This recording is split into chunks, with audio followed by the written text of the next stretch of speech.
What's going on, everybody? Welcome back to the channel. Today we're going to be taking a look at a mini system from Sega. No, it's not the Genesis. It's the Astro City Mini V from Limited Run Games. They did send this over to the channel for purposes of review. I do appreciate that, and I'm really stoked because Raiden is one of the included titles. Now, this is the vertical version of the same horizontal cabinet that came out last year. So is it just a flip of the screen, or is there something a little more to it? Let's check it out. So the first thing that I noticed about this mini console is that there's not that many things inside. Sorry, I just couldn't resist the pun. The first thing you're greeted with is the instruction manual, and then as you dig a little deeper in the box, you'll find that there are only two included cables, an HDMI and a micro USB for charging. Now all we're left with is the console itself, which is just wrapped in a plastic bag. We'll set this off to the side for a second because I want to take a closer look at the instruction manual that tells you everything you need to know as far as some of the options that are available to you, how to connect an additional controller, and the specifications of the AC adapter that you should use with this console that is also not included.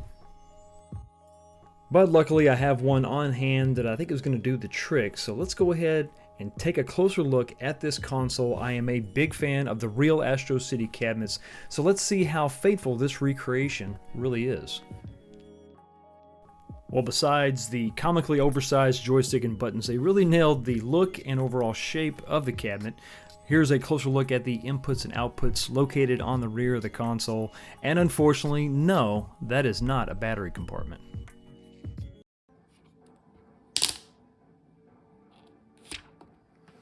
So just to illustrate how small this thing is, here it is sitting next to a DualShock 4 and a countercade from Arcade 1-Up.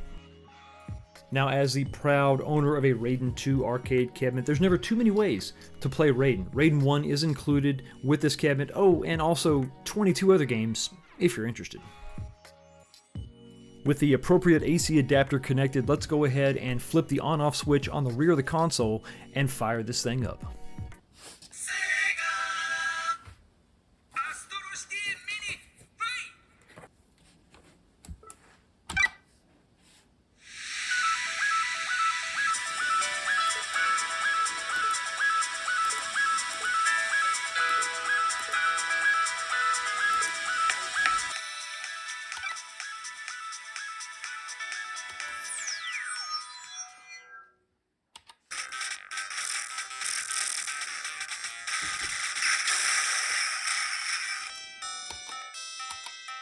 So the control panel may be a little cramped, but gameplay overall is enjoyable, and that screen is absolutely gorgeous. But there are some weird quirks. When you want to adjust the volume, you have to pause the game, exit out of the game, go to a separate menu, make that adjustment, but then when you try to go back to the game, if you didn't save your progress, you're going to have to start all over. And then taking a look at the bottom of the console, these little slots underneath suggested that maybe you would have an optional battery pack attachment, but unfortunately that's not the case.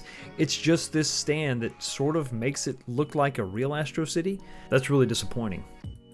So at the end of the day, what do I think about the Sega Astro City Mini V? Well, I think for $160, you have to consider what you're not getting in the box. I think if they would have included a battery or even one of these game pads that they sell on the website separately for $28, it would have been an easier purchase to recommend. But as it stands right now, I just can't quite get there.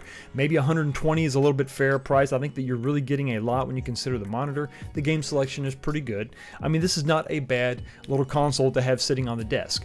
I think if you're going to play this in console mode, though, they really should have included that gamepad. And, I don't know, maybe an AC adapter? Anyway, thank you so much again to Limited Run Games for sending this to the channel for the purposes of review.